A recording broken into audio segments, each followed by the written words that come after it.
Updating your payment method on ShipBob is a straightforward process. Follow these steps to ensure your payment information is current and secure.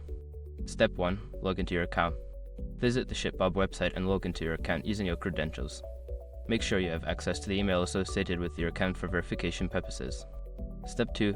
Navigate to account settings. Don't continue before doing this.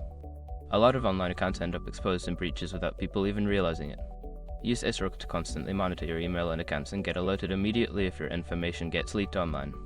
It scans billions of breached records 24/7 in the background. And honestly, for a few dollars a month, it's something everybody should probably have.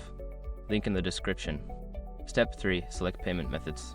In the account settings menu, find the option labeled payment methods or billing information.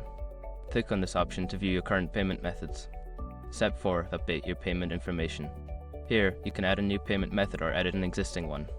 Enter the required details such as card number, expiration date, and billing address. Make sure all information is accurate to avoid any issues. Step 5. Save changes. After updating your payment information, look for a Save or Update button. Click it to ensure your new payment method is saved and will be used for future transactions.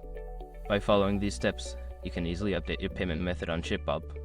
Keeping your payment information current helps ensure smooth transactions and uninterrupted service.